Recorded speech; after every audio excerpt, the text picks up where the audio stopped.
Hello class 12th students, relation and function के second exercise के fourth question को हम लोग आज की वीडियो में सॉल्व करेंगे। अभी तक मैंने 3 क्वेश्चन सॉल्व करा दिए हैं, उम्मीद करता हूँ आपने वो देखा होगा।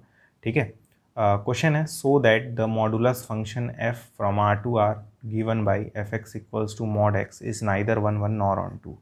ठीक है, हमें एक मॉडुलस फंक्शन दिया है। आपने क्लास 11th में मॉडुलस फंक्शन के बारे में ज़रूर पढ़ा होगा। फंक्शन जो है वो रियल नंबर के सेट से रियल नंबर के सेट पे डिफाइन है, मतलब ये डोमेन है और ये कोडोमेन है। ठीक है, तो फंक्शन जो है वो रियल नंबर से रियल नंबर पे डिफाइंड है। फंक्शन क्या है, मॉड एक्स के इक्वल है। तो हमें प्रूफ करना है कि ये जो फंक्शन है वो ना तो 1 1 है ना ही ऑन 2 है। ठीक है, तो पहले एक बार देख लेते हैं सोल्यूशन, कुछ चीज़ें लिख लेते हैं, है ना, स्टेप लिखना जरूरी होता है। फंक्शन जो है हमारा वो रियल से रियल पे डिफाइन है और फंक्शन जो है वो हमारा क्या है, मॉड एक्स है। तो हमें प्रूफ करना है कि ये फंक्शन जो है वो 1 1 नहीं होगा। ठीक है, तो कैसे प्रूफ करते हैं कि कोई फंक्शन 1 1 नहीं है। अगर कोई फंक्शन 1 1 नहीं है तो इसका मतलब है कि कोई ऐसे दो नंबर होंगे जिन पे फंक्शन की वैल्यू सेम आ रही होगी।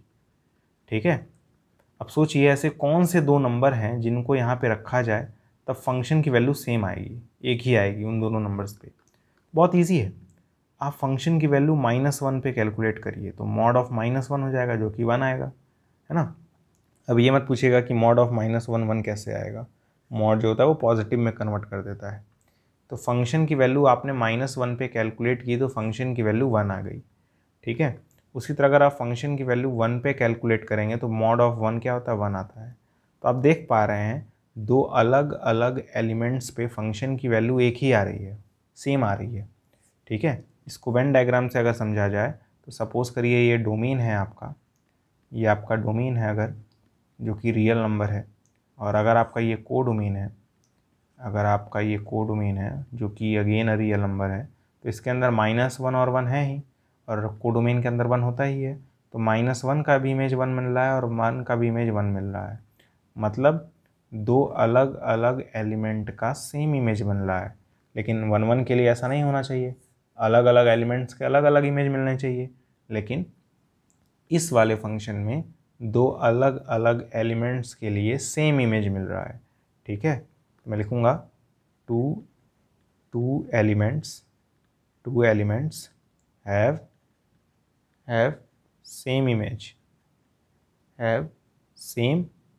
इमेज, ठीक है, देयरफॉर फंक्शन इज नॉट 1 1।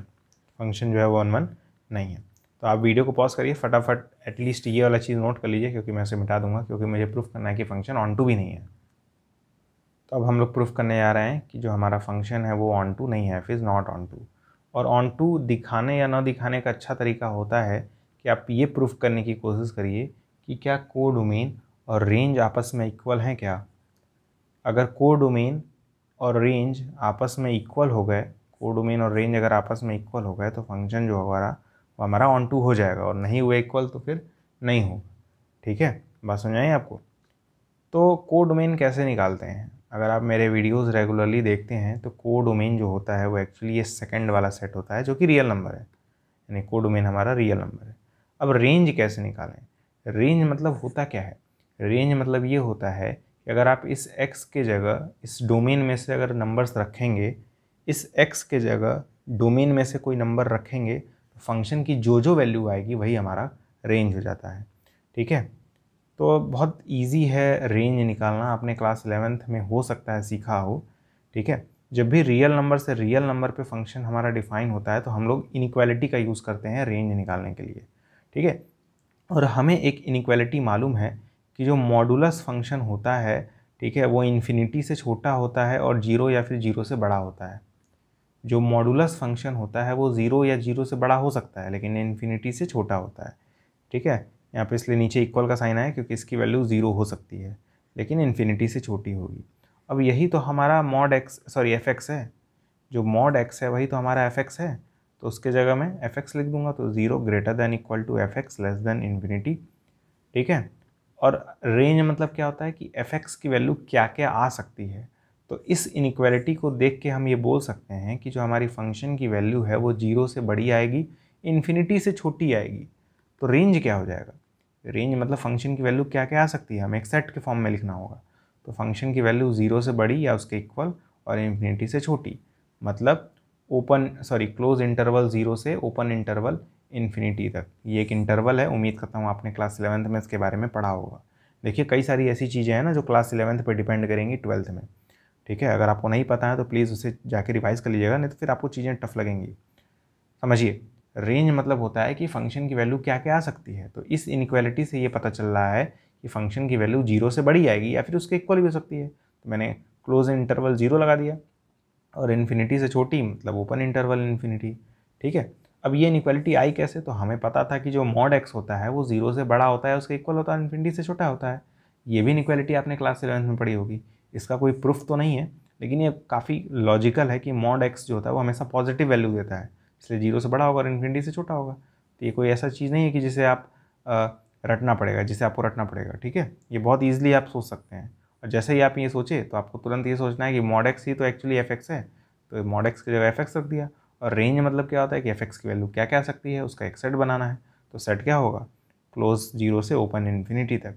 अब ये जो रेंज आया है, क्या वो कोडोमेन के इक्वल है क्या? ये जो रेंज आया है वो क्या कोडोमेन के इक्वल है क्या? एब्सोल्युटली नॉट, क्योंकि कोडोमेन जो है वो रियल नंबर है, और रियल नंबर में नेगेटिव नंबर्स भी होते हैं। और रेंज जो है हमारा वो 0 से इन्फिनिटी तक है, मतलब पॉजिटिव नंबर्स हैं, ठीक है। तो भला रेंज कैसे इक्वल हो जाएगा कोडोमेन के? नहीं होगा equal, not equal to codomain. और जब नॉट इक्वल है इसका मतलब f is not onto, f जो है वो ऑन टू नहीं है। हो गया, काम हो गया। यही तो हमें करना था कि फंक्शन जो है वो ना तो 1 1 है ना ही ऑन टू है, ऐसा प्रूफ करना था। मैंने प्रूफ कर दिया है। उम्मीद करता हूँ आपको आज का वीडियो समझ में आया होगा, ठीक है। अगर आप इस एक्सरसाइज के ऊपर पूरा का पूरा वीडियो चाहते हैं तो वो भी आपको मेरे चैनल पे मिल जाएगा, लिंक डिस्क्रिप्शन बॉक्स में दिया होगा। आज की वीडियो में बस इतना ही, मिलते हैं अगले वीडियो में, तब तक के लिए गुड बाय।